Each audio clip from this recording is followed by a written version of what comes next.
ওকে শিক্ষার্থীরা, আমরা আমাদের পরের প্রশ্নে আসছি।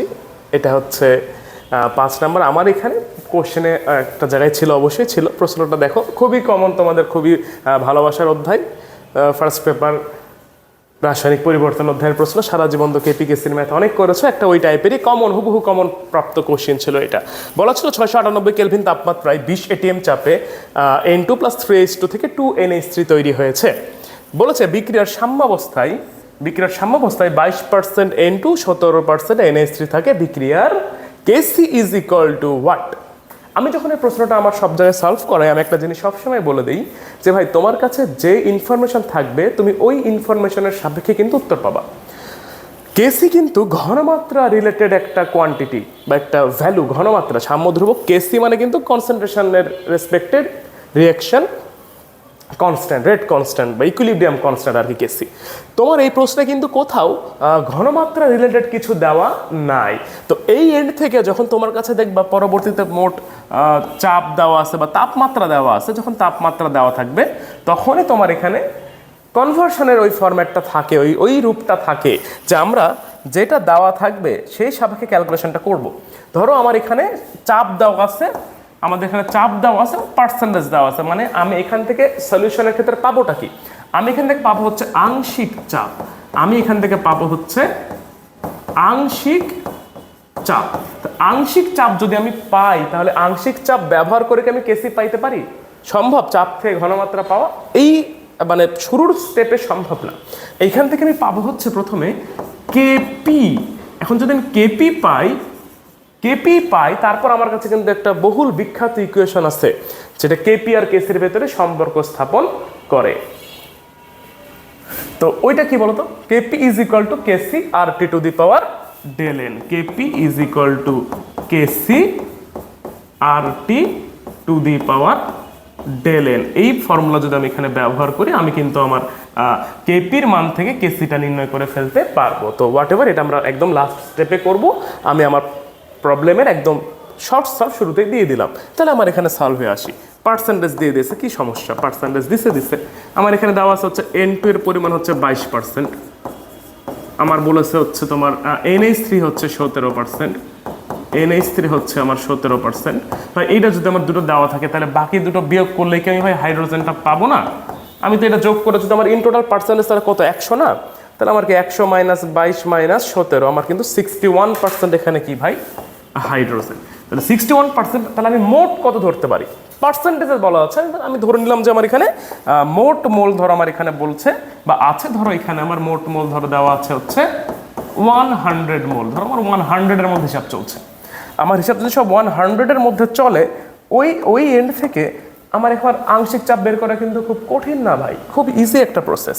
আমার আংশিক চাপ বের করার জন্য আমার এখানে এখন লাগবে কি? পি অফ N2 মানে কি? নিজ মোল বাই মোট মোল ইন্টু কি? মোট চাপ। এটাই না? মোল ভগ্নাংশ ইন্টু মোট চাপ মানেই কি? আংশিক চাপ। আমি সব লিখে দিচ্ছি না, তোমরা এটা বোঝার কথা। যারা ফার্স্ট ইয়ারে আছো তারা হয়তো চ্যাপ্টার 4 পড়লে বুঝবা, সেকেন্ড ইয়ারে যারা তারা তো বুঝেই গেছো। আর অ্যাডমিশনের গুলো দেখো একটু ঠিকঠাক করেছো কিনা। নিজ মোল বাই মোট মোল ইন্টু মোট চাপ। আমি বললাম আমি 100 মোল কিন্তু ধরে নিয়েছি, কারণ আমাকে পার্সেন্টেজের সাপেক্ষে বলা আছে। তো এইটার আমি পাবো হচ্ছে এবার H2 এর জন্য, সেটা কি ভাই? নিজ মোল ইন্টু বাই মোট মোল ইন্টু কি? মোট চাপ। আমি পাবো হচ্ছে NH3 এর জন্য। NH3 এর জন্য কি? আমার 17 নিজ মোল বাই মোট মোল ইন্টু মোট চাপ। আমরা এই সবগুলোর ক্ষেত্রে কিন্তু নির্ণয় করতে পারবো। 20 × 0.22, আমার অ্যান্সার এখানে আসছে হচ্ছে ধরো 4.4 ATM। আমার এখানে আসছে হচ্ছে 0.61 × 20 মানে হচ্ছে 12.2 ATM।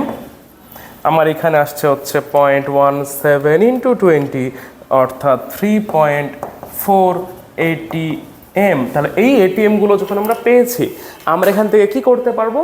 আমরা এখান থেকে নির্ণয় করতে পারবো what is the KP of the equation or reaction. আমরা এখান থেকে কেপিটা বের করতে পারবো। অতএব আমরা কেপি সমান কি লিখবো?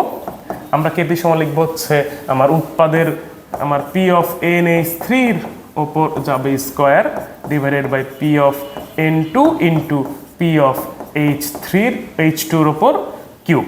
তো এই মানগুলো যদি আমি এগুলো এখানে এখন বসাই ভাই, দেখো এই মানগুলো যদি এখন বসাই, আমি কি এখান থেকে অ্যান্সার বের করতে পারবো না? কেপি সমান কত? আমি 100% পারবো। যদি আমি বের করি একটু, আমার 3.4 এর ওপর যদি আমি দিই স্কোয়ার ডিভাইডেড বাই আমার P of N2 is equal to 4.4 into আমার P of H2 is equal to 12.2 এর ওপর হচ্ছে আমার কিউব, আমার কিন্তু এখান থেকে ইজিলি বের হয়ে আসবে কেপি এর মান 1.44 ইন্টু 10⁻³ এখন কাজ কি? এখন তোমার কাজ হচ্ছে জাস্ট এই ইকুয়েশনটাকে তুমি এইখানে ইনপুট দাও। তুমি এই ইকুয়েশনটাকে যদি এখানে ইনপুট দাও, আমি এই পাশটা একটু মুছে দিব, তোমরা তুলে নিয়েছো, আশা করি তোমরা তুলে নিয়েছো এতটুকু। তবে যদি এটা একটু মুছে দিই, আমি একটু এখান থেকে দেখতে পাবো যে আমার কেসি ইজ ইকুয়াল টু, তখন আমি কি লিখবো? কেসি কেটে লিখবো আমি কেপি RT টু দি পাওয়ার -10। এখন দেখো ভাই, আর এর মান কত বসাবা এখানে, খুবই ভাইটাল একটা কোশ্চেন। দেখো তুমি সবকিছু কিন্তু এটিএম এককে বের করছো, এটিএম এ বের করলে তোমার আর এর মানকে অবশ্যই লিটার অ্যাটমসফিয়ার একক হইতে হবে, অরেলস কিন্তু উত্তর ভুল হয়ে যাবে।